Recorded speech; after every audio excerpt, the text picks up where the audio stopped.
የሚከታተሉ በጣም ብዙ ኦርቶዶክሳውያን አሉ ምን ያስተላልፋሉ ኢየሱስም ደግሞ እንዲህ አለ እኔ የዓለም ብርሃን ነኝ የሚከተለኝ ቢኖር የሕይወት ብርሃን ይሆንለታል እንደገባ አባቶች ብሎ ሲል አንደኛው መልእክቱ ላይ አጋንንት ጮኸ ናው አንስቶ አፈረጠ ቤተ ክርስቲያን ሄደው የሚሰሙት ተአምረ ማርያም ከሕይወት ጋር እንዴት ይገናኙ ከመዳን ጋር እንዴት ይገናኙ ኢየሱስ የሚለው ስም ሲሰበክ ኢየሱስ ሲዘመር ፈተና አለባችሁ መከራ አለባችሁ ብሎ አቡነ ገብርኤል እንግዲህ በድፍረት ነው የተናገሩት ጌታ 41 ጊዜ ጌታ ብሏል ተብዬ ተከሰስኩ በሰበካ ጉባኤ ተቆጥሮ እና ቤቱ ገፊ ነው ሲሉ ለካ እኛን አይደለም የሚገፈው ኢየሱስን ድምጹ ግን የእግዚአብሔር እውነት ነው ለዚህ ነው ሰውን ሁሉ ያስደነገጠው ለምን ስንል እውነት ሲናገር ፍጥረት ሁሉ ነው የሚደነግጠው ወኮና አራቄል አዲስ ኪዳን በይሁዘ ደሞ ቅዱስ አንጽሆሙ ለማህይምናን ወለህዝብ ንጹሃን ከእግዚአብሔር ከአባታችን ከጌታም ከኢየሱስ ክርስቶስ ጸጋና ሰላም በያላችሁበት ይብዛላችሁ ከሃይማኖት ወደ ኢየሱስ የተሰኘውን መርሃ ግብራችን ነው ጀምረናል እንግዲህ በዚህ መርሃ ግብር ላይ እንደምታውቁት የተለያየ ምስክርነትን ወደናንተ ምናደርስበት ዝግጅታችን ነው ስለዚህ እስከ መርሃ ግብራችን ፍጻሜ ድረስ አብራችሁን ተቆዩ ዘንድ ያክብሮት ግብዣዬ ነው ዛሬ እንግዲህ አንድ እንግዳ ጋብዤላችኋለሁ ከእንግዳዬ ጋር በጣም ጥሩ ቆይታ እናደርጋለን በዚህ መርሃ ግብር ላይ ደግሞ የተለያዩ ሐሳቦችን በተለይም ከጌታ ከኢየሱስ ክርስቶስ አዳኝነት ጋራ የተገናኙ ሐሳቦችን ወደናንተ ስለምናደርስ አሁንም እንድትከታተሉን በጌታ ፍቅር አሳስባለሁ እንኳን ደህና መጡ እንኳን ደህና ቆየ ሁሉ ሰላም እግዚአብሔር ይመስገን አሜን የጌታ ስም የተመሰገነ ይሁን አሜን እስቲ ራስዎትን ያስተዋውቁልንና ከዛ በኋላ ወደ ሐሳባችን እንገባለን እሺ አመሰግናለሁ በቅድሚያ ጊዜውን ሰዓቱን ይሰጠን እግዚአብሔር አምላካችን ስሙ የተመሰገነ ይሁን ስሜ ቀሲስ መርሃ ጽድቅ እሸቴ ይባላል እሺ የአራት ልጆች አባትና የአንድ ሚስት ባል ማለት በጣም ደስ ይላል እንኳን ደህና መጡ ቀሲስ በድጋሚ አሜን እንግዲህ ዛሬ የምናወራው በተለይም ጌታችን ኢየሱስ ክርስቶስ ስላደረጉለት ነገር እንዴት ተረዱት የሚሉትን ሐሳቦች ላይ ነው የምንነጋገረው እስቲ በመንፈሳዊው ዓለም ላይ ወይም በሃይማኖቱ ዓለም ላይ የነበሩትን ቆይታ ቢነግሩኝ የነበሩትን አገልግሎት እነሱን ሐሳቦች እንደ መነሻ ብናነሳቸው ጥሩ ይሆናልና እሱን ሐሳብ ለተመልካቾቻችን ቢያሳውቁልን መልካም እንግዲህ ሰው ሁሉ መነሻ አለው መነሻ አለው እና እንግዲህ ተወልጄ እዚህ የአገልግሎት ወይ ደግሞ መንፈሳዊ የሆነውን የክርስትናን ህይወት ለመኖር ያስቻለኝ የተነሳውበት ነገር አለ እና በኢትዮጵያ ኦርቶዶክስ ተዋሕዶ ቤተክርስቲያን የሚያገለግሉ ካህን አባት ነበር እሺ ቄስ የነበሩ አባት ነው የነበሩኝ ዛሬ በህይወት ባይኖሩም የመጀመሪያው መንፈሳዊ ትምህርት የተማርኩት ቤት ነው የቃል ትምህርት የሚባለውን ማለት ነውና ለቤተ ክርስቲያን አገልግሎት የሚጠቅመውን የቃልን ትምህርት ውዳሴ ማርያም መልከ ማርያም መልካ ኢየሱስ እና ግብረ ድቁና ውዳሴ ማርያም ዜማ እንዲሁም ደግሞ ጾመ ድጓ እነዚህ ነገሮች በመማር የኢትዮጵያ ኦርቶዶክስ ተዋሕዶ ቤተክርስቲያን ውስጥ ለረጅም ጊዜ ሳገለግል ቆይቻለሁ ያው አንተም እንደምታውቀው እንግዲህ በዛ የነበረኝ አገልግሎት ምን ይመስላል በልጅነት ጊዜ ትዝታዎች የሚሆኑ ነገር ይኖራሉ ምትረሳቸውም ይኖራሉ ስታድግ የምትሽራቸው ደግመህ በዛ ነገር ውስጥ የማትገኝበት ነገር ይኖራል እና በዛ በነበረኛ አገልግሎትና ህይወት ጥቂቱን ነው ማስተዋወሰው አሁን ያለሁበት የብርሃን ህይወት ስለሆነ ወደ ኋላ ዞር ብዬ ያኛውን የነበረኝን የ22 አመት በቤተ ክርስቲያኗ ውስጥ ያለውን አገልግሎት ወደ ብርሃን ከወጣው በኋላ ያኛው በጨለማ የነበረ ስለሆነ የሚወራለት የሚነገርለት ነገር የለውም የጨለማ ፍሬ ስለሌለው የብርሃን ግን ፍሬ አለው ከጨለማው ወደ ሚደነቅ ብርሃን ስንወጣ ሊወራ ሊነገር የሚቻለው ነገር በብርሃን ያለው ነው በብርሃን ከንራይ ብርሃን እንዳለ በብርሃን ነው የሚታየን ነገር ልናይ የምንችለው በጨለማ ውስጥ የነበረውን የልጅነት ጨዋታ አሁን ሊወራ የማይችል ነገር ሆኖ ይታየኛል እንደዛ አስባለሁ መልካም እንግዲህ እንደነገሩት እንደሰማነው በተለይም በኦርቶዶክስ ቤተክርስቲያን ነው እድገቶ መነሻው ስለዚህ ዛው ቤተክርስቲያን ውስጥ በነበሩበት ጊዜ አገልግሎት ሂደት ነበሩት ስለዚህ እንደ አንድ ኦርቶዶክስ አማኝ ለቤተክርስቲያኒቷ ታማኝ ሆኖ ሲያገለግሉ ቆይተዋል ስለዚህ እሱ እንዳሉት እንግዲህ ዋናው ብርሃኑ ነው ያገኘነው ብርሃን ወደዚህ ብርሃን እንዴት መጥቶ የሚለው ነገር ብናነሳው ጥሩ ይሆናል መልካም እንግዲህ በኢትዮጵያ ኦርቶዶክስ ተዋሕዶ ቤተክርስቲያን ድቁና ነው የሚጀምረው ስትጀምር የድቁና ክህነት ተወስዳለህ ከዛ በኋላ የድቁና አገልግሎት ታገለግላለህ የበረታህ የቤተክርስቲያኗን ሥርዓት ያሟላ ስትመጣ ደግሞ ኃላፊነትን የመውሰድ ነገር አለ እና እኔ በድቁና ካገለገልኩኝ በኋላ ቀጣዩን የጸሐፊነት የቤተክርስቲያኗ ዋና ጸሐፊ በመሆን ከዛም ደግሞ የሂሳብ ሹም ከዛም ደግሞ የስብከተ ወንጌል አገልግሎት ከዛም ከፍ ሲል ጥጉ እንግዲህ ያንድ ደብር ኃላፊ መሆን ነው አስተዳዳሪ መሆን ነው እስከዛ ድረስ ባለው ያገልግሎት ጊዜ ይሄ የህይወት የሆነው ብርሃን ለሰው ልጆች ጌታ ኢየሱስ ክርስቶስ ወደዚህ ዓለም በመጣበት ጊዜ ሲያስተምር በዮሐንስ ወንጌል ምዕራፍ 8 ቁጥር 12 ላይ ኢየሱስም ደግሞ እንዲህ አለ እኔ የዓለም ብርሃን ነኝ የሚከተለኝ ቢኖር የህይወት ብርሃን ይሆንለታል አሁን ጉዳዩ ምንድነው የህይወት ብርሃን ይህ የህይወት ብርሃን ወደ ህይወቴ እንዴት መጣ አብዛኛውን ጊዜ በኢትዮጵያ ኦርቶዶክስ ተዋሕዶ ቤተክርስቲያን ሳገለግል እኖር የነበረው ለረጅም ጊዜ መቃብር ቤት ነው እኖር የነበረው 12 አመት መቃብር ቤት ኖር ያለው የተለየ ምክንያት ነበረው ወይስ የተለየ ምክንያት ነበረኝ ምክንያቱም ምንድነው እንግዲህ ዓለም ላይ የምታያቸው ዓለማዊ ነገር አሉ ቤተክርስቲያን ደግሞ የምትሰጠው አገልግሎት መንፈሳዊ ነው መንፈሳዊውን ነገር በመንፈሳዊው መረዳት በእምነት ነው የምታየው ዓለማዊውን ነገር ደግሞ ፍጥረታዊ ስለሆነ በፍጥረታዊው ዕውቀት ነው የምትመዝነው መንፈሳዊ ነገር አለ ፍጥረታዊ ነገር አለ ፍጥረታዊውን ነገር የምትረዳበት በምንድነው በፍጥረታዊው ዓለም ዕውቀት ነው መንፈሳዊውን ነገር ደግሞ ምንረዳበት በመንፈሳዊ በሆነው እምነት ነው ለምን ይሄንን አለን እግዚአብሔር መንፈስ ነው እግዚአብሔርን ስንከተል እግዚአብሔር መንፈስ ነው በእውነትና በመንፈስም ደግሞ ምን ይላል ይመለካል እንግዲህ ይሄ የህይወት ብርሃን የመጣው የት ነው እዛው መቃብር ቤት ያለው ነው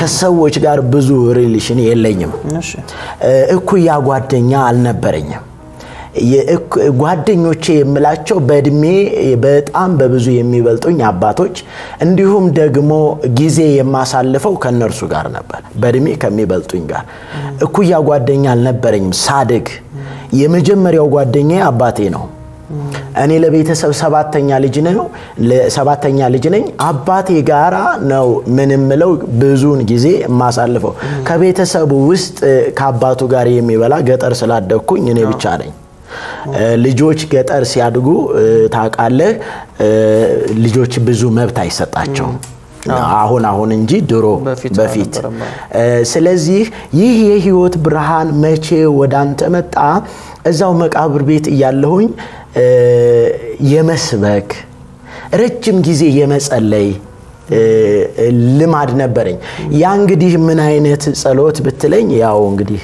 መድገም መጸለይ ሳይሆን ጸሎት መጻፍቶቹን መድገም ድርሳናትን በተለይ እንግዲህ ድርሳነ ሚካኤል ለቤተ ክርስቲያኗ ትልቅ ጸበልም ስንረጭ ስናስተምርም ድርሳነ ሚካኤልን ነው። ሰዎችንም ደግሞ ወደ ቤተ ክርስቲያን ስንጋብዝ ምንድነው የምንጋብዘው?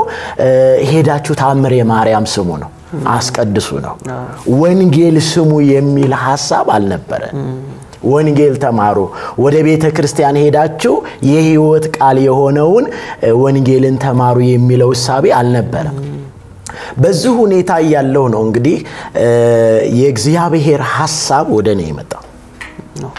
ማንም መጥቶ የመሰከረልኝ የለም። ይገርማል። ማንም መጥቶ ማለት እንግዲህ በዓለማችን ላይ በመድራችን የተለያዩ ሃይማኖቶች አሉ። ሃይማኖትና እምነት ይለያል። ሃይማኖትና እምነት ይለያል። ማመን በእግዚአብሔር ሲሆን የእምነት አባት የሆነው አብርሃም በእግዚአብሔር አመነ። ያመነው በእግዚአብሔር ነው። ስለዚህ አብርሃም ሲያምን ሃይማኖት አይደለም ያለው፣ እምነት ነው ያለው። በማን አመነ ሲባል ዓለማትን በፈጠረው ሕያው በሆነው ለዘላለም በሚኖረው በእግዚአብሔር ነው ያመነው። በእግዚአብሔር በማመኑ ደግሞ አብርሃምም እግዚአብሔርን አመነ፣ ጽድቅ ሆኖ ተቆጠረለት።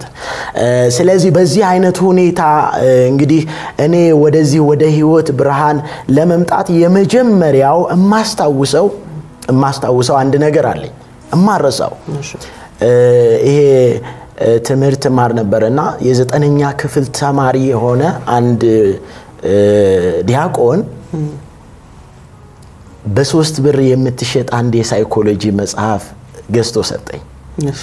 እና ያቺን የሳይኮሎጂ መጽሐፍ እንዳነብ 3 ብር ነው የገዛት እና እንዳነብ ጋበዘኝ። ያ ምንድነው? የሳይኮሎጂ ነው። ሁለተኛ ደግሞ እንዴት ስኬታማ መሆን እንደሚቻል የሚያወራ ነው። እና ምን ይላል ርዕሱ? ከአንድን ስራ ሐሞት ጠብታ ማር ብዙ ንቦችን ትስባለች የሚል ነው። ማር ጣፋጭነቷን፣ አንድን ስራ ሐሞት ደግሞ መራራነቱን አነጻጽሮ የሚያወራ ነው። እሱን በማነብበት ጊዜ የማቴዎስን ወንጌል ይጠቅሳል። እሱን ሪፈር ያደረገው ያንን የጻፈው ሰው የማቴዎስ ወንጌል ነው። እና ወደ ማቴዎስ ወንጌል እንዳነብ ስመጣ እንግዲህ የማቴዎስ ወንጌልን ስትጀምር ስለ ኢየሱስ ክርስቶስ ልደት የሚያወራ ነው። እና የዘር ነገድን ደግሞ ምን የሚለው የሚተርክ ነው። ከአብርሃም የጀመረውን የሚተርክ ነውና ወደ መጽሐፍ ቅዱስ ወደ ማንበብ ምን አለኝ ማለት ነው። ያ መጽሐፍ ጋበዘኝ። ከዛ መጽሐፍ ቅዱስ ማንበብ ጀመርኩኝ ማለት ነው። ይገርም ነው። እንግዲህ መጽሐፍ ቅዱስ ስናነብ ባንረዳውም የሚፈጥርልህ አንድ ነገር አለ። ምን? አብርሆት፣ የእግዚአብሔርን መገለጥ በመናውቀውም በመረዳውም በማንረዳው መልኩ የእግዚአብሔር ሐሳብ በቃል ውስጥ እየበራ እየሰራ ይመጣል። እና በእንደዚህ አይነት መልኩ ነው ወደዚህ የመጣሁት። የሚገርም ነው። ስለዚህ ያ ሳይኮሎጂው መጽሐፍ ሪፈር አደረገ ወደዚህ ቅዱስ መጽሐፍ። ስለዚህ የመጽሐፍ ማንበብ ጀመሩ። በጣም ጥሩ። ስለዚህ አሁን በተለይም ይሄን መልእክት የምትከታተሉ ኦርቶዶክሳውያን ሁሉ ጊዜ እንደምናገረው መልእክታችን ከዚህ መጽሐፍ ጋር ያላቸው ንብረት እንዲያጠነክሩ ነው። ምክንያቱም ቅድም እርሶም እንዳነሱት ብዙ ጊዜ ትኩረት የሚደረገው እነዚህ አዋልድ መጽሐፍት ላይ ነው። በተለይ ጸሎት መጽሐፍቶች ላይ ውዳሴ ማርያምን፣ ድርሳነ ገብርኤልን፣ ድርሳነ ሚካኤልን ምክንያቱም በየዕለቱ የተቀመጠ ስላለ ከእሑድ እስከ እሑድ አይደለም የሚነበበው። ስለዚህ ሰው ኢቭን ብዙ ሰው እንደውም ሳይበላ በባዶ ሆዱ ነው በፍርሃት ነው የሚያነባቸው። ስለዚህ ከሰኞ እስከ እሑድ ድረስ የተዘጋጀ የጸሎት መጽሐፍ ስላለ ሰው እሱን አንብቦ ጨርሶ ወደዚህ መምጣት አይችልም። በብዙ መንገድ ይዟል።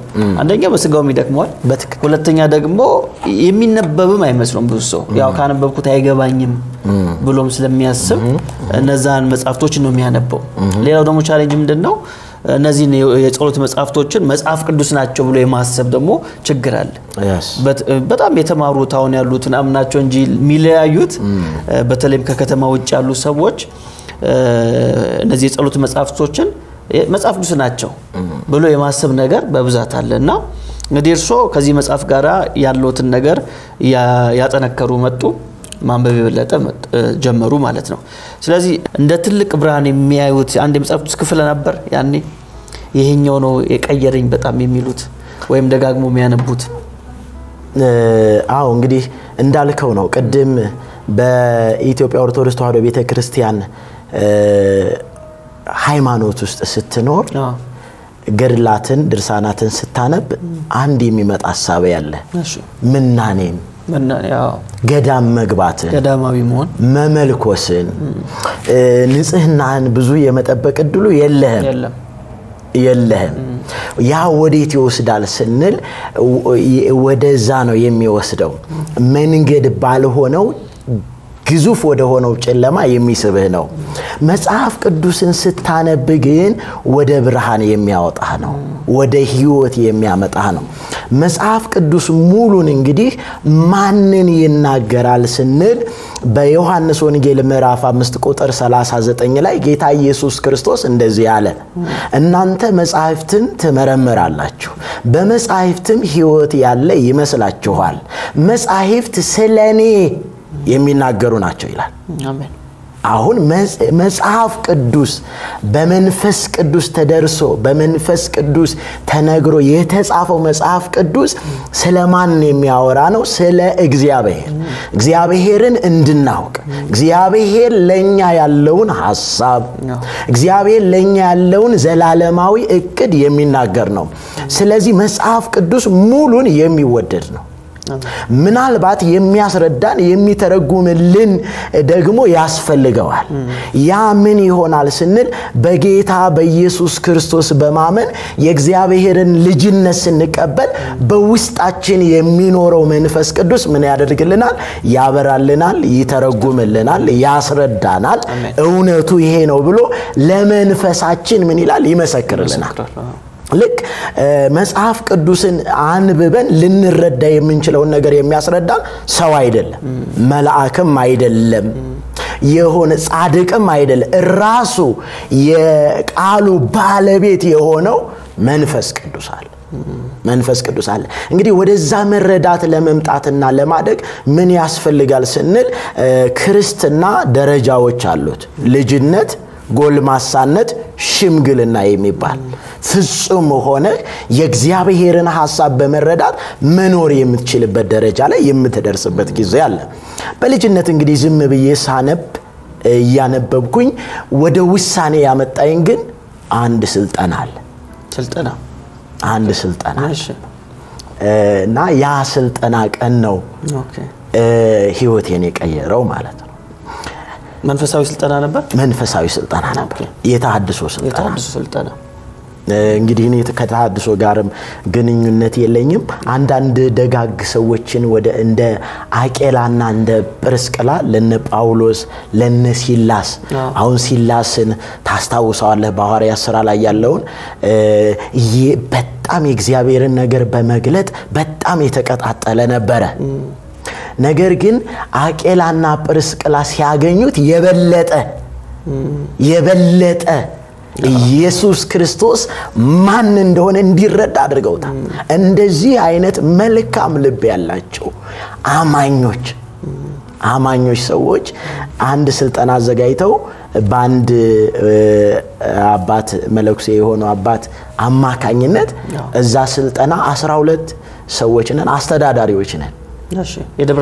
የደብር አስተዳዳሪዎች ስማቸውን መጥራት ማልፈልግ ስላለው ማለት ነው። እና እነዛ 12ታችን አንድ ግራውንድ የሆነ ስፍራ ላይ ሄድን። ናኛኛው አባት በጣም ስለሚቀርቡኝ በጣም ደግሞ ስለሚወዱኝ አንድ ቦታ እንሄዳለን፣ በዚህ ሰዓት እንገናኛሉኝ ቦታ ላይ አንድ መኪና መጣ የሚወስደን በቃ ከነ ልብሳችን ባክብሮት። ከዛ በፊት ግን ታድሶ የሚባለው ነገር ያውቁታል? አላውቅም። ምንም ነገር ያውቁታል? ታድሶ አላውቅም። እሺ አላውቅም። እና ያቺ ቀን ግን ውሳኔ ላይ የምታደርስ በእግዚአብሔር የእግዚአብሔር ቀን የእግዚአብሔር አይደል? የራሱ ሰዓት አለው። ቀን እግዚአብሔር ነው የሚሰራው ቀን እና ቀኑ ደግሞ በእግዚአብሔር ትእዛዝ ነው የሚኖረው። እና ያ ቀን ደግሞ እግዚአብሔር ያሰበው ያዘጋጀው ቀን ነበርና ምን ተፈጠረ መሰለህ? እዛ ስልጣና ሄድን። ስንገባ መጋቢት 19 ነው። መጋቢት 19 ነው እና ወቅቱ እንግዲህ መጋቢት የጾም ወቅት ነው እና እዛ ገባን። አብይ ጾም ነው። እዛ ገባን። እዛ ቦታ ገብተን ድባቡ ደስ የሚል ነገር አለው። አንድ መዝሙር ግን ይዘመራል። እሱን አናገርም ሚስተር እና ያ ነፍሴን የማረከው አባቶች በሚል በግዕዝ የሚያወራ በፊት መለክሴ የነበረ ነገር ግን አሁን ወንጌል ገብቶት ሕይወት ገብቶት የእግዚአብሔርን መንግስት የሚያገለግል አንድ ሰው ገባና በግዕዝም በአማርኛም ሲያወራ አባቶች እያለ ሲያወራ ትኩረት የሚስብ ነው። ግን አውዱ ደግሞ ለየት ያለ ትንሽ ወጣ ይላል እና የዛን ሰዓት እንግዲህ ያለነው መለኮሳት አሉ በብዛት። እኔ ደግሞ ቄስ ነኝ እና እሱ እንትን ብሎን ስልጣናውን ሰጥቶን ወጣ። እሱ ከወጣ በኋላ አንድ ሌላ ሰው መጣ እና ያ ሰው ሲገባ ሪል አንድ ደመና ሲገባየው ሪል ደመና ነው እውነተኛ በትክክል የሚታይ ማለት ነው። አንድ ደመና ገባ። እንደገባ አባቶች ብሎ ሲል አንደኛው መለክሴ ላይ አጋንንት ጮህና አንስቶ አፈረጣቸው። ሰላም ሲል ብቻ ነው በቃ ገብቶ አባቶች ብሎ ማውራት ሲጀምር ነው። ሪል ግን አንድ ነገር አይኔ ተከፍቶ ነበርና ደመና ሲገባ ልክ ዞር ብዬሳል እሱ እየገባ ቀድሞት የገባ ደመና ነበር እና በዛን ሰዓት እሱ ንግግር ማድረግ ሲጀምር አጋንንት ጮህ ሰውየውን ዘረራቸው ማለት ነው እና በስልጣን ነው ያዘዘው። ምን ትሰራለህ? ውጣ አለው። በኢየሱስ ክርስቶስ ስም አዛለሁ ሲል አለቀ። ወጣ ተከናወነ ማለት ነው። አሜን። ስሙ ኃይል ስልጣን አለው አይደለ? እንደዚህ ማለት እንደኛ እኮ በገብርኤል ገዝቻለሁ የሚካኤል ሰይፍ ይቁረጥህ ብዙ ነገር ተብሎ እይታዬ እንደ ያቦ መብረቅ ያቃጥልህ ብለነው በማርያም ገዝቻለሁ ብለነው ገዝቻለሁ እኮ ነው። ወጣም እኮ አይደለም እኛ የተለማመድነው ያን ቀጠሮ ራሱ እኮ አንዴ ይሰጣል። ለሚቀጥለው ገብርኤል ምናምን ይባላል። ግን ምን ተሰማሁት በዛ ጊዜ ልክ ያ ሰው ሲወጥቅ በጣም ነው እልህ ያዘኝ። ምክንያቱም በቤተ ክርስቲያኗ ውስጥ የሚቀድስ የሚቆርብ የሚያቆርብ የሚባርክ በተለይ ቀድሰን ስንወጣ በእጅ ነው የሚባረከው። ያው ታውቃለህ እንግዲህ ምን ነበር ሲባርክ የነበረው? ይሄ በጣም ከባድ ነው። በጣም ጥያቄ የሚፈጥር ነውና በዚህ ጉዳይ ኃይለኛ እልህ ነው ያዘኝ። እንዴት መስቀል የያዘ የሚባርክ የሚቀድስ የሚያቆርብ በዚህ አይነት ሁኔታ ክፉ መንፈስ ርኩስ መንፈስ እንዴት ሊይዘው ይችላል ብዬ እልህ ያዘኝ እና እንጸልይ አለ ያ አገልጋይ። እየጸለየ እኔ ያለ በእንጀመር ማለት ነው። ለምን ከውስጤ የሆነ ኢነርጂ እልህ ያዘኝ። ለምን ይሄ ይሆናል? ካህናት ህዝቡን የሚያገለግሉ ህዝቡን የሚባርኩ ይሄንን ምንም የማያውቀውን ህዝብ እረኛ ናቸው። እነሱ በርኩስ መንፈስ ከተጠቁ ሌላውን አስበው በጣም ከባድ ነው። በዛው ደግሞ ይባርካሉ ያዋርሳሉ ማለት ነው። ምን ያህል ስሬስ እንደሆነ ነገርየው አስብ እና ይሄን ነገር ካየው በኋላ እንጸልይ ያለንና አንድ ኪዳን አስገባ ከእግዚአብሔር ጋር ልጅነትን የምናገኝበትን ስልጣን በዮሐንስ ወንጌል ምዕራፍ 1 ቁጥር 12 ላይ እንደተጻፈው አለና ለተቀበሉት በስሙ ለሚያምኑት ለነርሱ የእግዚአብሔር ልጆች ሆኑ ዘንድ ስልጣንን ሰጣቸው። እነርሱም ከእግዚአብሔር ተወለዱ እንጂ ከስጋና ከደም ወይም ከወንድ ፈቃድ አልተወለዱም አለና የእግዚአብሔርን ልጅነት የምናገኝበትን ኪዳን ማድረግ አለበት። ህይወታችን በእግዚአብሔር ብርሃን የተሞላ መሆን አለበት። ለምን ስንል እዛው በዮሐንስ ወንጌል ላይ ብርሃን ዘበአማን ዘያበርህ ለኩሉ ሰብ ይላል። ለሁሉም ሰው የሚያበራው እውነተኛው ብርሃን ወደ ዓለም ይመጣ ነበር፣ በዓለሙም ነበረ። አሁን ያለነው የነበረ ነው። ዘሃሎ ወይ ሄሉ ነው። እና ያ ነገር ምን አደረገን ሁላችንንም ሳይሆን አንዳንዶቻችንን ማረከ ሁሉም አይማረክ ልቡን የከፈተ ቀን የተቀጠረለት ነው እኔ ግን የዛን ቀን ቀጥሎ ያወራው ሰው ያ አገልጋዩ ያወራው ነገር ማረክ የማቴዎስ ወንጌል ምዕራፍ 9 ነበር ያወራው አሮጌ አቁማዳና አዲስ አቁማዳ ያንን ሐሳብ ሲተርክ እኛ ብሉይ ኪዳንና አዲስ ኪዳን ብለን ኮሌጅ እየተማርኩ ነበር የዛን ሰዓት መንፈሳዊ ኮሌጅ ነው አዎ እና አንድ ነገር በራ ማለት እና ውሳኔው ገባኝ አንድ ነገር ወደ ውስጥ ይገባ አለቀስኩኝ የሆነ ደስታ ወደ ውስጥ የፈሰሰ እለኛነት ነኝ ካስቸገርክ ነበር ምን ሆኜ ነበር አልኩኝ ቤተ መቅደስ ውስጥ ድብድባል ካንድ ዲያቆን ጋር ተደባደበ ቤተ መቅደስ በቦክስ ተማትቻቃል በልህኛነት ከመሆነ የተነሳ እና ያ ምን ነበር ስንል ጥሩ ያልነበረ ህይወት ቅድም እንዳልኩ ፍሬ የሌለው የጨለማ ህይወት ተፋታ ከዛ ነገር ጋር ተፋታው በኤፌሶን መልእክት ምዕራፍ 5 ቁጥር 8 ላይ እናንተ ቀድሞ ጨለማ ነበራችሁ አሁን ግን በጌታ ብርሃን ናችሁ ጨለማ ውስጥ ነበር አይደለም ቀድሞ ጨለማ ነበራችሁ ነው ከጨለማነት ወደ ብርሃንነት ተቀየረ አሜን እና ይህ ቀን ነበር የኔ ህይወት ከቃሉ ጋር የኔ ህይወት ከእግዚአብሔር ጋር የኔ ህይወት ስለ ሰው ልጆች ሁሉ መዳን መከራን የተቀበለው አሜን የቆሰለውን ስለኛ ስለ ሰው ልጆች የሞተውን አሮጌውን በአዲስ የቀየረውን የጥሉን ግርግዳ ያፈረሰውን እውነተኛውን ብርሃን ኢየሱስን እንዳውቅ እድል ያገኘሁበት ቀን ነበር የዛ ቀን ወሰነ በቃ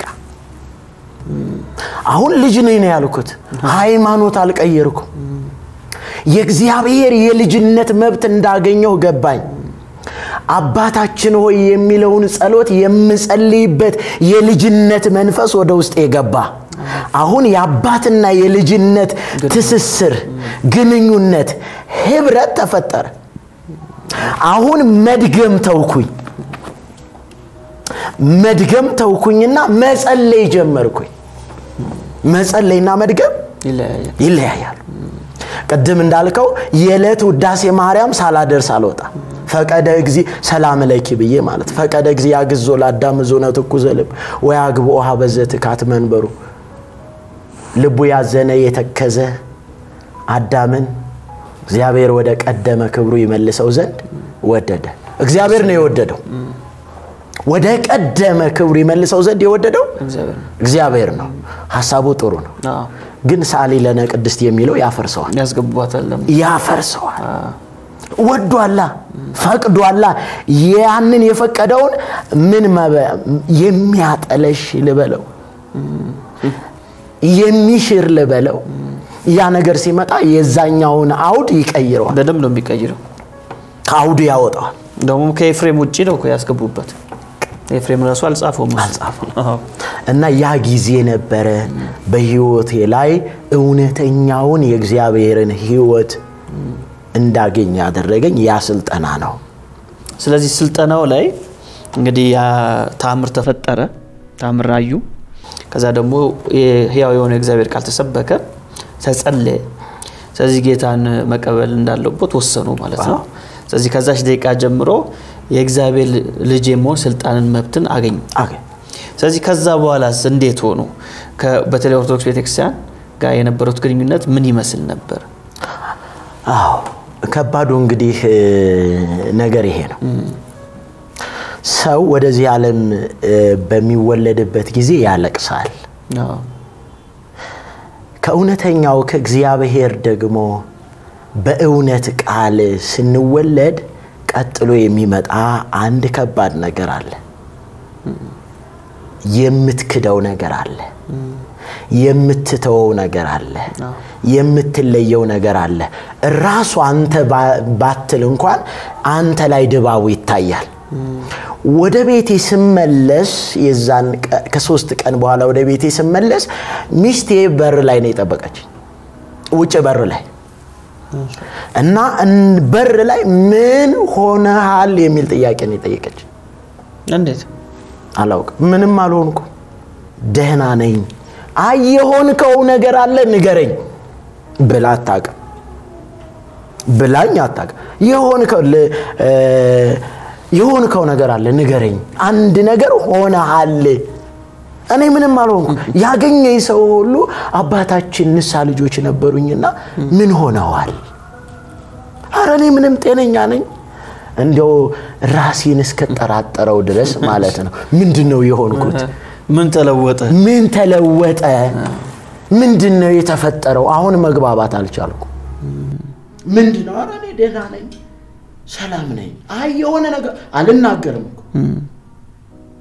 ምንም ዝም ነው አንድ ነገር ግን ከላይ ላይ ሄዷል እልህኛነት አሜን አለማወቅ ጨለማ ከህይወቴ ላይ ሄዶ ፍጹም የሆነ ሪል ብርሃን በርቶ እና ጎረቤቶቹ ሁሉ ይሸሹኝ ጀመር ማለት ነው ተዋጊ በሬ እንደመጣ እና ሚስቴ አይ የሆንኩት ነገርኩት በቃ እግዚአብሔር ልጅ ሆኛለሁ በጌታ በኢየሱስ ክርስቶስ አመኛለሁ ምን ማለት ነው ይሄ ነው እኔ መሆን እፈልጋለሁ ዋው በማግስቱ አንድ ቦታ ሄደን እርሷም የእግዚአብሔር ልጅ ሆነች በጣም ደስ ይላል በቃ ብርሃን ሲመጣ ለሁሉም ነው የሚያበራው እግዚአብሔር ለሁሉ ሰው ለቤት ሁሉ ይሆናል እግዚአብሔር ለሁሉ ሰው ነው ለሁሉም ሰው ዘር ነገድ ቋንቋ የተማረ ያልተማረ ባለስልጣን አይል ለዛ እኮ ነው ኒቆዲሞስ በሌሊት ገስግሶ ይመጣው ዕውቀት አይገድበው እንግዲያው የተማረ ነው ለዛ እኮ ነው ጳውሎስ ተዘርሮለት በቃ ምህረት አግኝቻለሁ ያለው ምን ሲያገኘው በቀትር ብርሃን ሲያገኘው አሜን የፀሐይ ብርሃን እኮ አለ ከሰማይ የመጣው ብርሃን ግን ህይወት ስለሆነ በመጀመሪያው ማንነት መቀጠል አልቻልኩም ማለት አግሪጳ ፊት ቀርቦ ታስታውሳለህ ንጉስ አግሪጳ ሆይ አለ ከሰማይ ለመጣው ራይ እምቢ ማለት አልቻልኩም ማለት አይቻልም እምቢ ማለት አይቻልም መገለጡ ከተገኘ ክብር ለስሙ ይሁን አሜን ጌታ ይመስገን በኦርቶዶክስ ቤተክርስቲያን አገልግሎት ከዛ በኋላ ቀጠሉ ነው አስቸገሩት እንግዲህ ቀደም እንዳልኩ ነው ምን መጣ ስልህ ወደዛ ሲሄድ አስተዳዳሪ ነኝ ከካህናቱ ጋር መግባባት አልቻልኩም አንድ ቀን ምን ተፈጠረ እሺ ቀኔ ማህሌት ቆመን ያው እንግዲህ አለቃ መሃል ነው የሚቆሙት እና መሃል ቆሜ እኔ ኪዳን እየጸለይኩ መስሎኛል እሺ አንድ ግን የማላውቀው ነገር መወራት ጀመረ ማለት ነው እና እኔ ኪዳን መልካ ኢየሱስ በቃሌ ሰላም ለዝክር ስምክ እያልኩ የምጸልይ ነው መሰለኝ አሁን ጸሎት ከውስጥ ነው የሚፈልቀው ይያለው ማን ዳዊት ይዤ መድገሙን ተውኩት ማለት ነው ተውኩት ከዚህ መሆኑ ቀርቶ ከዚህ ሆነ ከልብ ሆነ ከዕውቀት መሆኑ ቀረና ከልብ ሆነ እና የዛን ሰዓት አጠገቤ የቆሙት መምህር ጽናጹኑን ወርውረውብኝ ወጡ ማለት ነው ምን ሆኖ ምን እየደገሙ ነው አለ የሆነ ነገር እየደገሙ ነው አረ ኪዳን እያደረስኩ ነው የግል ጸሎቴን ኪዳን እያደረስኩ ነው አይደለም የሆነ ነገር አለ ከዛ በኋላ መድረክ ላይ ሲወጣ ጌታ ነገር ተበላሽ ጌታ ማለት ጀመርኩ ማለት ነው እንዴት መስማማት አይልቻል አላወኩት ጌታ 41 ጊዜ ጌታ ብሏል ተብዬ ተከሰስኩ በሰበካ ጉባኤ ተቆጥሮ የሀገረ ስብከት አጣሪዎች መጡ የሆሳዕና ቀን ነው እንደው ማስተዋወሳለሁ ፈረንሳይ መናፍቃን 41 ኢየሱስ መናፍቅ ናቸው ታድሶ ናቸው ጴንጤ ናቸው አረኔ አላቀም እኔ ጴንጤ የሚባል አላቀም አረኔ አይደለው እኔ ቤተ ክርስቲያን ልጅ ነኝ ያደኩት በቤተ ክርስቲያን ነው የናቴን ትኩስ እንጀራ እንኳን የበላውበትን ጊዜ አላስታውስም አላስታውስም በትምህርት ጉዳይ ከቤተሰብ የተለይቼ ከ20 ዓመት በኋላ ነው የተገናኘሁት እንደዚህ ከሆንኩ በኋላ ስለዚህ እኔ ሌላ ባዕድ የሆነ ነገር ከሃይማኖቶች የማቀው ነገር የለም በቃ መግባባት አልቻልኩም ከዛ መቀየር ከደብር መቀየር ሆነ ማለት ነው ያው በእንደዚህ አይነት ቻሌንጅ በጣም ከባድ በሆነ ለሞት የሚያደርስ እንግዲህ የተፈጠረ የህይወትን የሚያሳጣ ነገር ተፈጥሯል በመድኃኒት የመግደል ሙከራም ተደርጓል በዚህ ምክንያት እና ያ ሰውነት የመሽተት ጀምሮ መበስበስ ጀምሮ የገባው ህይወት የሚሰጥ አይደል ቁስለትን የሚፈውስ አይደል አሜን ለዚህ ቀን በምህረቱ ይህ በጎነቱ እንዲነገር እውነት ነው አደረሰኝ ከበጉ ደም የተነሳ ድል መንሳትን የሚሰጠን እሱ ነው አሜን ደግሞ ለምስክርነት የሚያቆመን እሱ ነው ያስጀመሩን እሱ ያስፈጽማል በትክክል ስለዚህ በርሶ ተጠቅሞ ጌታ ገና ብዙ ሰዎችን ስለሚያስመልጥ ለዛሬውም ቀን ያየው ነገር ስላለ ከዛ የተነሳ ድል መንሳትን ስለሰጠውት በጣም ጌታ እናመሰግናለን እንግዲህ ጌታን ከተቀበሉ በኋላ ያው ብዙዎቹን የሚያጋጥም ነገር ነው ያው ስለ ኢየሱስ መናገራችንን አናቆምም ምክንያቱም የተቀበልነው መንፈስ አለ የተቀበልነው መንፈስ ደግሞ ኢየሱስን የሚያከብር ነው ሌላ ነገርን ሊያከብር አይችልም በጭራሽ ስለዚህ አንዳንደኛ ፈልገነው ሳይሆን ከተቀበልነው መንፈስ የተነሳ ኢየሱስን ስለ ኢየሱስ ማውራታችን ስለ ኢየሱስ መስበካችንን መቀጠላችን ማቆም አንችልም ምክንያቱም ኦሬዲ ሊድ የሚያደርግ ስፒሪት ተቀብለናል የሚመራ መንፈስ ተቀብለናል እና ከዚህ በኋላ እንግዲህ በኦርቶዶክስ ቤተክርስቲያን ውስጥ በጣም ብዙ ችግሮች እንደሚመጡ ማየት እንችላለን እንደውም ሰሞኑን ራሱ አፕን ያደረገው ከአቡነ ገብርኤል ጋርም በተገናኘ ሳቸው የተናገሩት ነገር አለ ቤቱ ገፊ ነው የሚል ኢየሱስ የሚለው ስም ሲሰበክ ስለ ኢየሱስ ሲዘመር ፈተና አለባችሁ መከራ አለባችሁ ብሎ አቡነ ገብርኤል እንግዲህ በድፍረት ነው የተናገሩት ቤቱ ገፊ ነው በማለት እና ቤቱ ገፊ ነው ሲሉ ለካ እኛን አይደለም የሚገፋው ኢየሱስን ምክንያቱም እኛን ለምንድነው የገፋው ብንል ኢየሱስ የሚለውን ስም ስለጠራን እንጂ ማርያም ገብርኤል ብንልኮ ማንም ይገፋን የለም ክብር ተሰጥቶን በተለየ ክብር መቀጠል ይቻል ነበር በትክክል ግን ኢየሱስ የሚለው ስም ሲጠራ የልዩነት ስማችን ስለሆነ ቤቱ ምን ያደርጋል ይገፋል ለምን ከተባለ የሚመራው መንፈስ ሌላ ስለሆነ ማለት ነው ለዛ ነው ሐዋርያው ጳውሎስም ኤፌሶን ላይ የጌታ መንፈስ የሌለው የእርሱ ወገን አይደለም በትክክል ስለዚህ መንፈስ ቅዱስ በእኛ ውስጥ ካለ የማን ወገን መሆናችንን ያሳያል ኢየሱስ የሚቃወም ደግሞ ከሆነ የማን ወገን መሆኑን ደግሞ ይጠቁማል እና በኢትዮጵያ ኦርቶዶክስ ቤተክርስቲያን እንግዲህ የነበረው አገልግሎት ይብቃኝ ብሎ ራሱ ነው ተተውት ወይንስ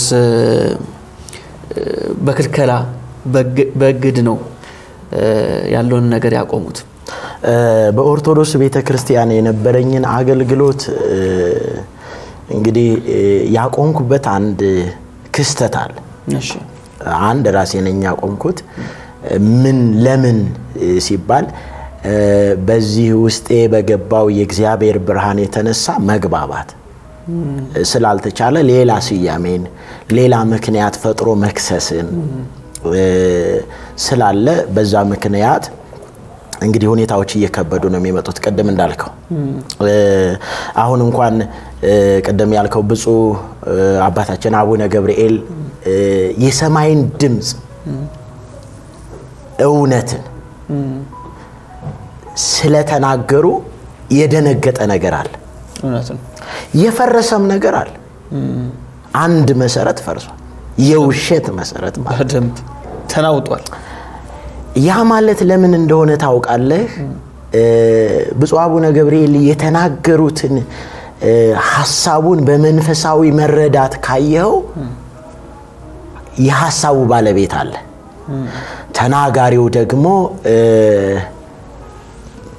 ብፁዕ አቡነ ገብርኤልን አደረገ እግዚአብሔር ድምጹ ግን የእግዚአብሔር እውነት ነው ለዚህ ነው ሰውን ሁሉ ያስደነገጠው ለምን ስንል እውነት ሲናገር ፍጥረት ሁሉ ነው የሚደነግጠው አይደለም ቤዛነቱ ተነግሮ መወለዱ እኮ ነገስታትን አስደንግጧል ኢየሱስ መወለዱ መድኃኒትነቱ ንጉስነቱ አምላክነቱ ንጉስ በቤተልሔም ተወልዷል ሲባል እኮ ከጽንፍ ጽንፍ ከሰማይ ምድር ተናውጧል።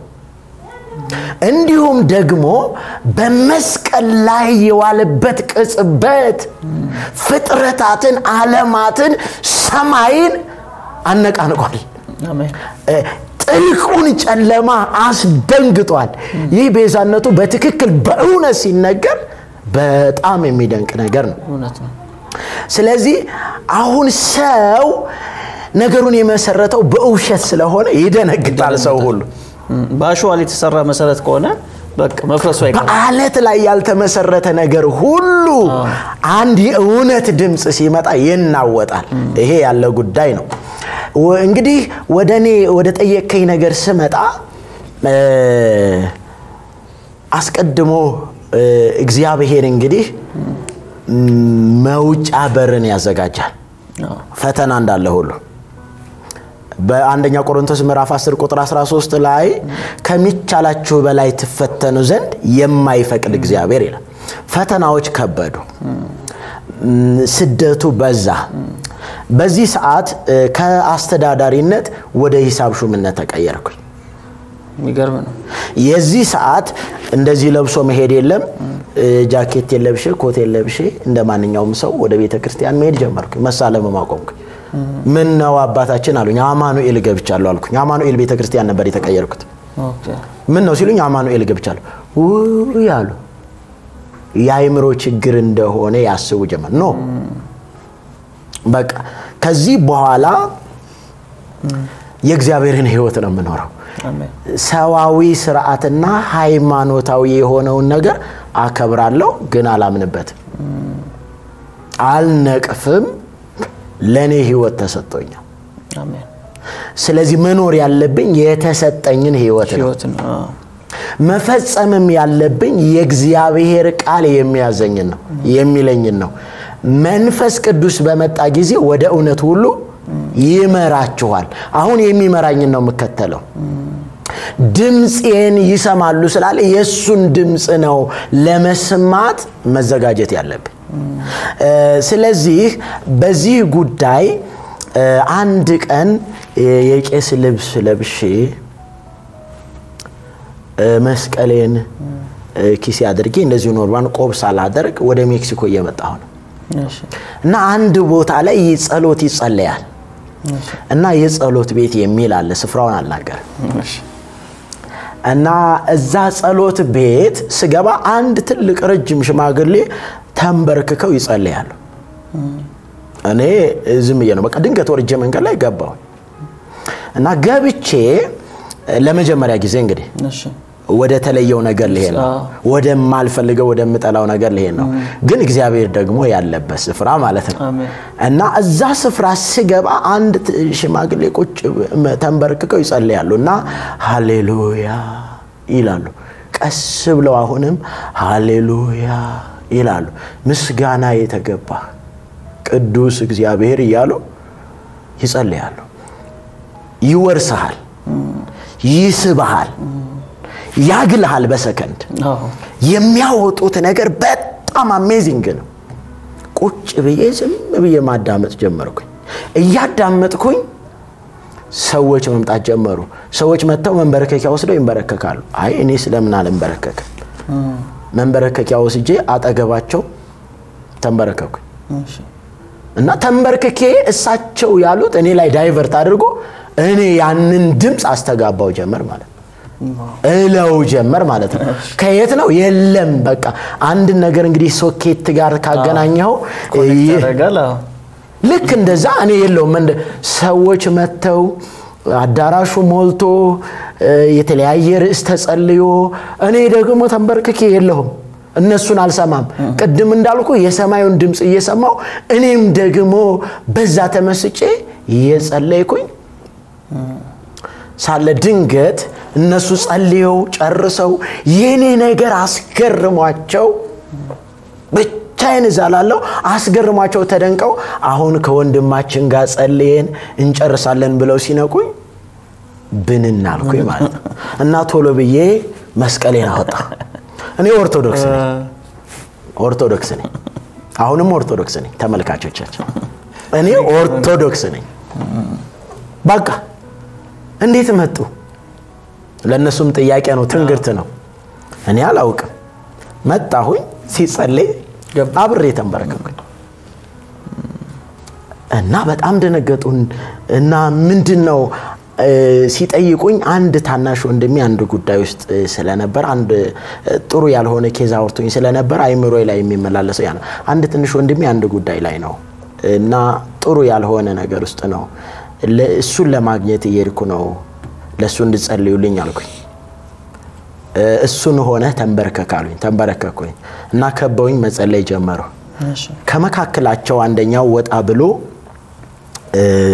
እጁን ዘርግቶ አንተ የሰው መልእክተኛ አይደለህም እግዚአብሔር አምላክ አወጣው ይለኛል ምልክት እንዲሆንህ የመጀመሪያ ልጅ ወንድ ነው አለ ያኔን ኮንሺየስ ሆንኩኝ የመጀመሪያ ልጅ ወንድ ነው ሁለት ልጆች ነው ያለው የዛን ሰዓት ሁለት ልጆች ነው ያሉኝ ይሄ ነገር ምንድነው የት ነው ያለሁት መልእክት መጣ አሁን ያ መልእክት ሲወጣ አንድ ስሜት ተሰምቶኛል ውጭ በር ላይ ሚካኤልና ገብርኤል እዚህ ጋሉ ብዬ ነው የወጣሁት ስትወጣ መልአክ አይተህ ነው የወጣው አለ እኔ አወራሁ እንጂ አላየሁ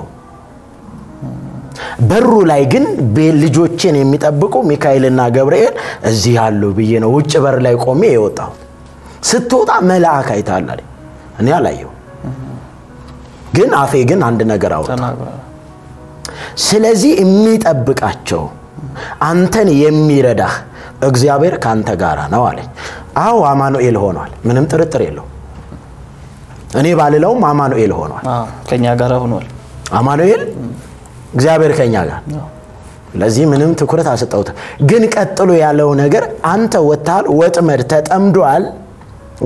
ተጠምዷል አንተ ግን ወጣል እግዚአብሔር ከዛ ነገር አወጣው ይላል ሲለኝ ምን ይያለ ነው እኔ ትንቢት አላቅም ማለት እዚህ አይነት የለም ያልተለመደ ድምጽ ነው ኦኬ ለማንኛውም ይሁንሽ ነዛ ጸለይልኝ ብዙ ነው ያለው ያስታወስኩት ነው በጣም ብዙ ነው ተመለስኩኝ ወደ ቤቴ የሆነ ነገር ግን ውስጤ ላይ ተገልጧል አሁን ተጨምሯል ማለት ነው ከፍ ያለ የሞላ የመጣ ነገር አለ ወደ ወገብ የደረሰ ወደ ቤተ ክርስቲያን ለአገልግሎት ከዚህ በኋላ አልሄድም አልኩኝ ወሰንኩኝ ወዲያው ቢሮ ታሽጓል የሚል መልእክት ተነገረኝ ወዲያው እኔ መልእክት ተነገረኝ ቢሮአቸው ታሽጓል ሲል እንዳትሄድ የሚል መረጃ ደረሰኝ ስለዚህ አልሄድኩም ተገጣጠመ ስለዚህ ሳምንት ሳይሞላው ያ ትንቢት ተፈጸመ ማለት ቢሮ ታሽጓል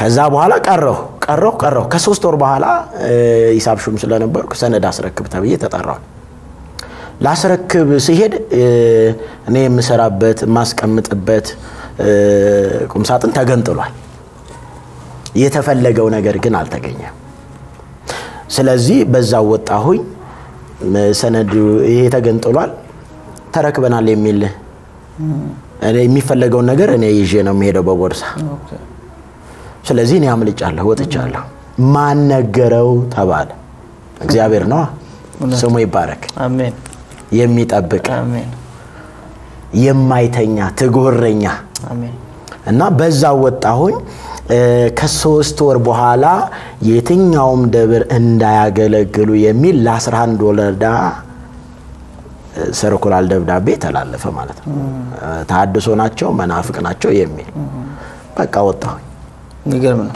አሁን ላይ ሆኖ እንግዲህ ጌታን ከተቀበሉ በኋላ ይህን ብርሃን ካገኙ በኋላ አሁን ላይ ሆኖ የኢትዮጵያ ኦርቶዶክስ ቤተክርስቲያንን ሲያስቡት ምን ይሰማዎታል እንግዲህ ጳውሎስ ምን አለ መሰለህ መምህር ሜሎስ ልጅ ሳለው እንደ ልጅ አስብ ነበር እንደ ልጅም እቆጠር ነበር አሁን ግን የልጅነትን ጸባይ ሽሬያለሁ የተሻረውን ነገር ወደ ኋላ ተመልሼ ሳስበው ልቤ ያዝናል በጣም ነው ማዝነው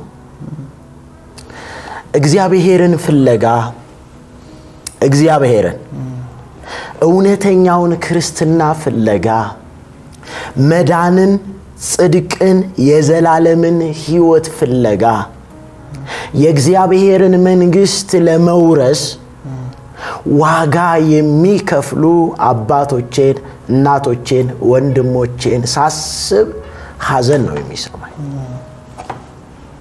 ምክንያቱም ፍለጋው በጨለማ ውስጥ ስለሆነ በጨለማ ውስጥ የምትፈልገው ነገር ብርሃን ስለሌለ ልታገኘው አትችልም ሰው ደግሞ የሚናፍቀው የሚራበው ነገር አለው ሰላም እረፍት ነፃነት ይህ ደግሞ ከክርስቶስ ውጪ የለም ይህ ሰላም እረፍት መዳን በክርስቶስ ኢየሱስ ብቻና ብቻ ስለዚህ ያ ህዝብ ወደዛ ሳስብ አሁን ላይ ሆኜ ያ ህዝብ ነው የሚያሳዝነኝ ዋጋ ተከፍሎለታል መዳን ተፈጽሞለታል ቤዛ የሆነ ከሰማይ የመጣለ ከሰማይ መድኃኒት የሆነ የተፈበረከ አይደለም የተወለደ መድኃኒት ያንን መድኃኒት የማግኛ መንገዱን ባለማወቅ ከስፍራ ስፍራ ከተራራ ተራራ አፈር የሚግጠው የኢትዮጵያ ህዝብ የዓለም ህዝብ ያሳዝነኛል የሚሰማኝ ይሄ ነው እውነቱን ለመስማት እንዳይችሉ ብዙ የማይጠቅሙ ድርሳናት ገድላት ስላሉ ህይወት የማይሆኑ ነፃነት የማይሰጡ ሰላምን የማያውጁ እነዛን ላይ ነው ትኩረቱ ጸበል ሲያስረጩ ድርሳነ ሚካኤል አስደግመው ቤተ ክርስቲያን ሄደው የሚሰሙት ተአምረ ማርያም ከህይወት ጋር እንዴት ይገናኙ ከመዳን ጋር እንዴት ይገናኙ እንዴት ይሄንን ሳስብ አሁን ላይ የኢትዮጵያ ኦርቶዶክስ ተዋሕዶ ቤተክርስቲያን ያለችበትም ሁኔታ መልካም ነገር ኖሯት ተግባሯ ዜሮ መሆን ጨለማ ያስፈራል አይደለ ወንድም በደንብ እና ሰው ሁሉ በፍርሃት ውስጥ ሰው ሁሉ በድንጋጤ ውስጥ ለዛው እኮ ነው ብፁዕ አባታችን አቡነ ገብርኤል አትደንግጡ በትክክል ያስብላል ምክንያቱም ያሉበት አትሞስፌር አስፈሪ ነው አስደንጋጭ ነው ወደ ዘላለም ሞት የሚወስድ ነው ወደ ህይወት የሚያመጣ አይደለም ከዚህ አንፃር ወደዛ ሳስብ የሚሰማኝም የማስበውም ይሄ ነው ይህ ህዝብ ብርሃን በርቶለት መጽሐፍ እንደሚናገር በጨለማ ያለ ህዝብ ብርሃን ወጣለት ብርሃን ወጥቷል በሞት ጥላ ላሉ በሞት ጥላ ሀገርም ለሚኖሩ ብርሃን ወጣላቸው ብርሃኑ ወጥቶ ሰው ግን ወደ ብርሃኑ ባለመምጣቱ የሚከፈለው ዋጋ ይሄንን ብርሃን ደግሞ ለማደብዘዝ ያው መጥፋት አይችልም ሰው እንዳያይ የተጋረደው መጋረጃ ብዛት በጣም ይሄንን ሳስብ በጣም ሐዘን ነው የሚሰማኝ ይሄ በጣም ከባድ ነገር ነው የሚሰማኝ እውነት ተገልጦ እያለ መጽሐፉ አለ አንድም እያልን ብንነግረውም ችግር የለም አንድም ታማ አድርገን ብንናገረው ግን እግዚአብሔርንና በልጁ በኢየሱስ ክርስቶስ የተከፈለውን ብንነግረው ምንም ክፋት የለው ያገኘውን መዳን ክርስቶስ መስቀል ላይ ጨረሰውን ስራ እሱም ብንነግረው ከዚህ ጋር ተያይዞ አንድ ሁለት ሐሳቦችን ላንሳ በተለይም ኦርቶዶክስ ቤተክርስቲያን ከወጣን በኋላ የሚሰጡ ስያሜዎች አሉና በተለይም ከማርያም ጋር በተገናኘ የማርያም ጠላቶች ማርያምን ጠልቷት ነው የወጡት የሚሉ ሐሳቦች ይነሳሉ እና እርሶ ስለ ማርያም ምን ይላሉ ስለ ማርያም የምለው ብጽዕት ቅድስት ንጽሕት የእግዚአብሔርን ሐሳብ የተረዳች የእግዚአብሔርን ሐሳብ የተረዳች የእግዚአብሔርን መልእክተኛ እግዚአብሔር የላከውን መልእክተኛ አምና የተቀበለች የዳነች ክርስቶስን በማመን ኢየሱስ ክርስቶስን በማመን የዳነች ከሐዋርያቱ ጋራ ከደቀ መዛሙርቱ ጋራ ለሰው ልጆች የሚሰራውን ሥራ በእምነት እየተከተለች የሚላችሁን ስሙ የምትል ኢየሱስን የምታሳይ አዳኙን የምታሳይ ብርቱ የሆነ እርሱ በእኔ ታላቅ ሥራን አድርጓል ብላ የምትመሰክር ምህረቱ ትዝ ያለው ለአብርሃምና ለይስሐቅ ለያዕቆብ የገባውን ኪዳን ፈጽሟል የምትል ድንቅ ሴት ናት። አሜን። ስለዚህ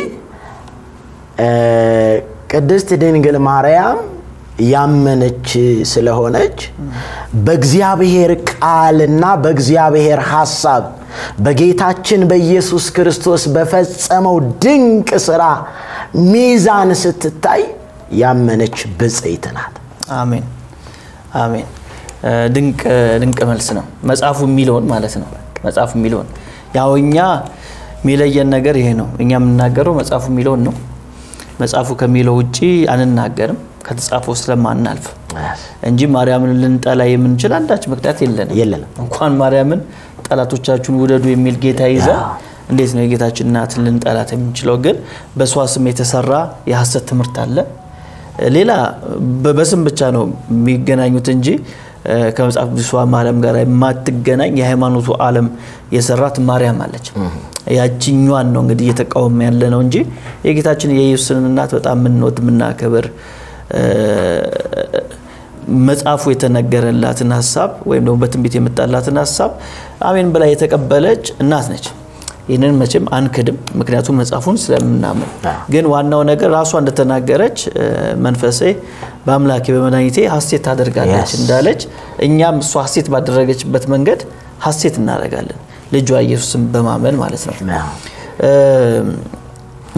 አንድ ነገር እናንሳ፣ በተለይም ከመንፈስ ቅዱስ ጋር በተገናኘ ትልቁ ለውጥ የሚያመጣው እሱ ስለሆነ ማለት ነው።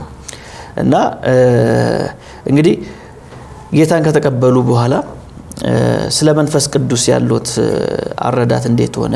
ምክንያቱም በኦርቶዶክስ ቤተክርስቲያን ውስጥ ብዙ አይታወቅም መንፈስ ቅዱስ። ያው በስመ አብ ስንል እንላለን፣ ወልድ መንፈስ ቅዱስ አሐዱ አምላክ እንላለን። በአንዳንድ ምክንያቶች ቃሉን እንጠቀም እንችላለን። ግን በደንብ እንረዳው ነበር ወይ የሚለው ላይ ጥያቄ ምልክት አለኝ። እና እርሶ ላይ መንፈስ ቅዱስ ከመጣ በኋላ መንፈስ ቅዱስን ጌታን ከተቀበሉ በኋላ መንፈስ ከተቀበሉ በኋላ ያሉት ነገር እስቲ ቢነግሩኝ ደስ ይለኛል። ምን አለ መሰለህ፣ ከእውነተኛው ቃል ስትወለድ እውነተኛውን ዓለም የምትረዳበት መንፈሳዊ ህይወትን ደግሞ በእድገት በአንድ ጊዜ አይደል፣ በእድገት የእግዚአብሔርን ቃል በመማር የእግዚአብሔርን ቃል በማጥናት የምትረዳው ነገር አለ። የጠቀሙኝ ሰዎች አሉ ብያለሁ እና ስላንድ አገልጋይ በጣም እደነቃለሁ። በጣም ምክንያቱም በሚገባ የእግዚአብሔርን ቃል እንዴት መረዳት እንዳለብኝ መንፈስ ቅዱስ ማን ነው የሚለው ማንነቱን እምረዳበትን መንገድ አቅጣጫ ያሳየኝ። እንዲህ ብዬ ምሳሌ ልጠቀም። የኢትዮጵያው ጃንደረባ የኢሳይያስን ትንቢት ሲያነብ ፊልጶስ ወርዶ የሚያነበውን ነገር የሚረዳበትን ነገር እንደገለጠለት ማለት ነው። እና መንፈስ ቅዱስን እንግዲህ ልጅ ስትሆን የሚኖርህ የቤተሰብ ቋንቋ ልጅ ስትሆን የምትኖረውም በዛ በቤቱ ስርዓት የምታድገውም ቤተሰቡ በሚመግቡህ አመጋገብ ልክ ከእግዚአብሔር ስንወለድ የእግዚአብሔርን ቃል ስንመገብ መንፈስ ቅዱስ ስፍራውን ይይዛል። ውጭ ሆኖ ሳይሆን ውስጥ ሆኖ ለመንፈሳችን ይመሰክራል ይናገራል እና መንፈስ ቅዱስን ምረዳበትን ጥበብ የእግዚአብሔርን ቃል እንዴት ማጥናት እንዴት መማር እንዳለብኝ የጠቀመኝ ሰው አለ እግዚአብሔር ስለዛም ሰው ይባረክ እግዚአብሔር ሰውን ነው የሚጠቀመው ሰውን ይጠቀማል እና የመንፈስ ቅዱስን ሐሳብ እንግዲህ መንፈስ ቅዱስ ልዩና ድንቅ ከሰው አእምሮና ዕውቀት በላይ የሆነ ራሱ እግዚአብሔር ነው ራሱ እግዚአብሔር ነው ለርሱ ዕውቅና በሰጠነው ቁጥር ማንነቱን እየገለጠልን ክርስቶስን እያሳየን የአብን ፈቃድ እየነገረን የአብን ፈቃድ እያሳወቀን ጌታችን መድኃኒታችን ኢየሱስ ክርስቶስ የአባቱን ፈቃድ ሊያደርግ ያስቻለው መንፈስ ቅዱስ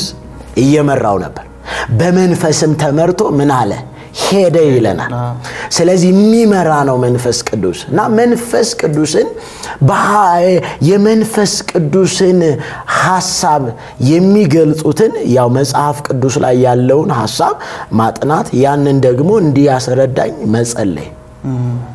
መጸለይ እና በትክክል ደግሞ ጌታን የሚያምኑ የጌታን ስም ከሚጠሩት ጋር ህብረት ማድረግ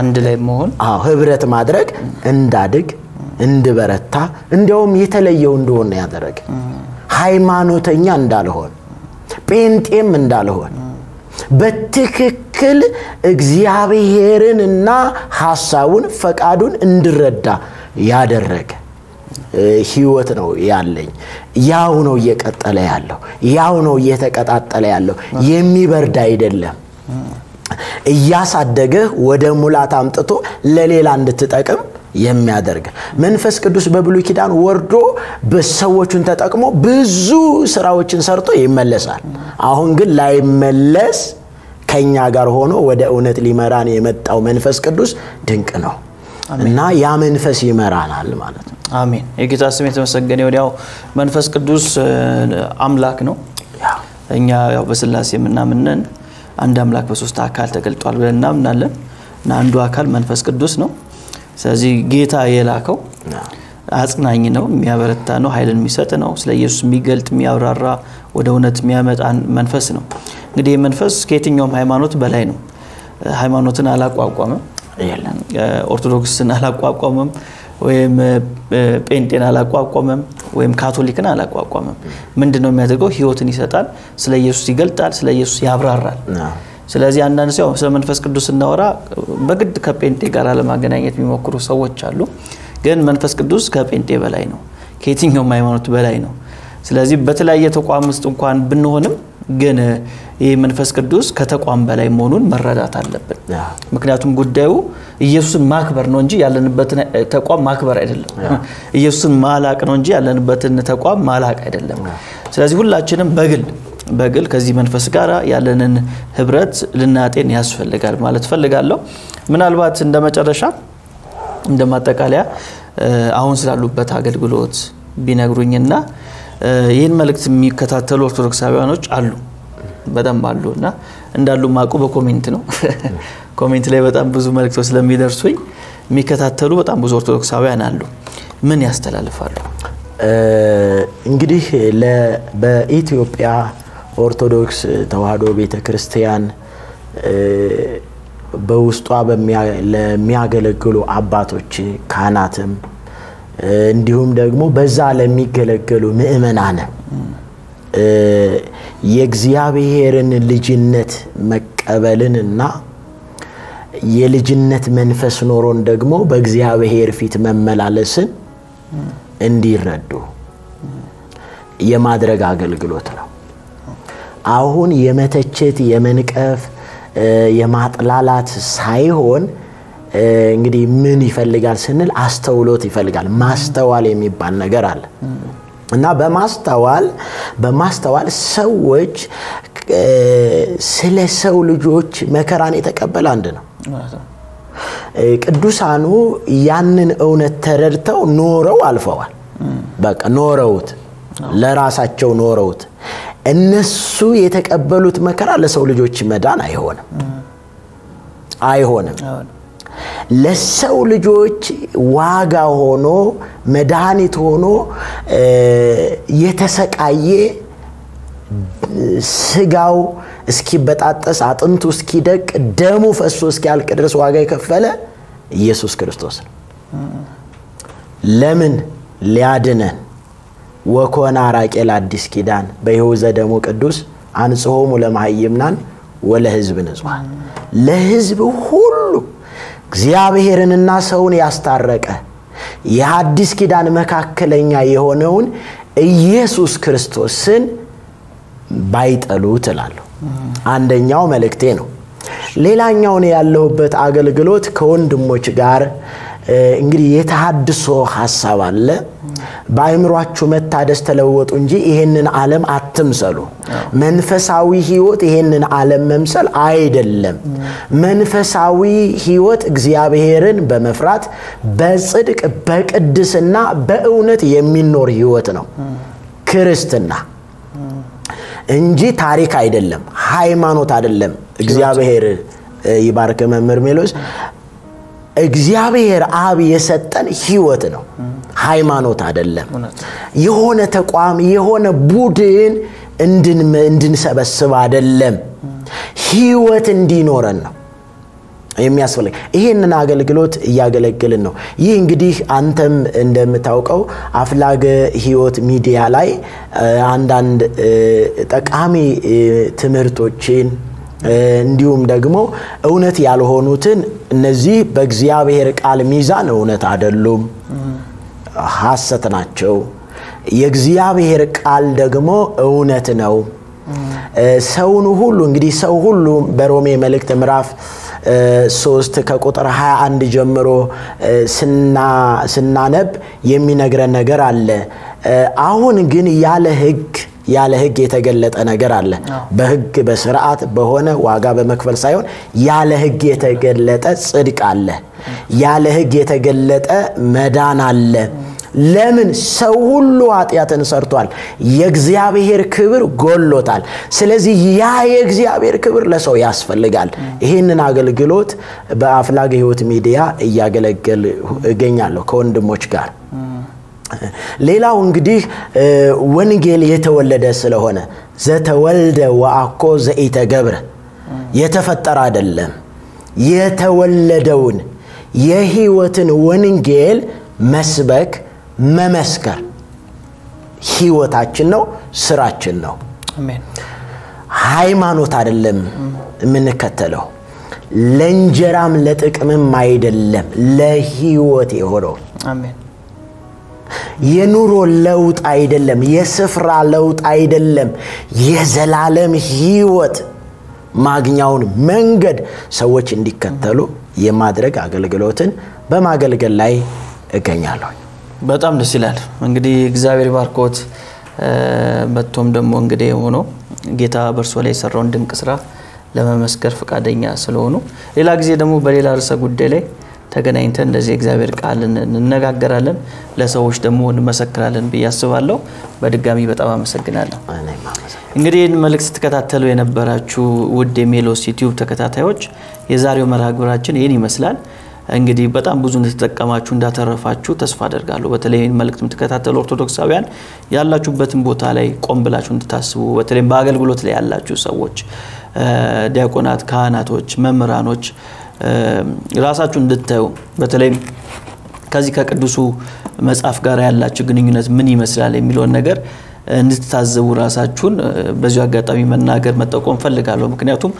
ቀደም ቀሲስ ሲናገሩ እንደሰማናቸው ያገለገሉ ግን ባጋንንት ስራት የተያዙ ሰዎች አሉና ራሳችንን ቆም ብለን ማየት አለብን ያለንበትን አካባቢ ማየት አለብን እውነት ኢየሱስ የሚለው ስም ሲጠራ ምንናደድ ከሆነ ቀርሚለን ከሆነ ከኢየሱስ ጋር በደባልነት የማርያም የቅዱሳኑ የመላእክቱ ስም እንዲጠራ ምንፈልግ ከሆነ ይሄ ጥቆማ ነው ያ ቅዱስ ያልሆነው መንፈስ እየሰራባችሁ እንደሆነ ማሳያ ነው ምክንያቱም የጌታ መንፈስ ሁሌ ኢየሱስን ነው የሚያከብረው ኢየሱስ ሲጠራ ደስ ይለዋል እንጂ አይቃወምም ኢየሱስ የሚለውን ስም የሚቃወመው የትኛው ነው ከተባለ ሐሰተኛው መንፈስ ወይ ሐሰተኛው መሲህ ነው ስለዚህ በዚህ መንገድ ራሳችሁን ማየት ትችላላችሁ ሁላችንም ህሊና አለን ለህሊናችን ታማኝ መሆን አለብንና ይሄን መምከር ፈልጋለሁ እንግዲህ ቀሲስን ያገኘ መንፈስ እናንተንም እንዲያገኛችሁ ጸሎታችን ነው የዚህ አገልግሎት ዋናው ዓላማ ይሄ ነው የልጁን ወንጌል መመስከር ሰዎች ደግሞ ወደ እውነት እንዲመጡ ነው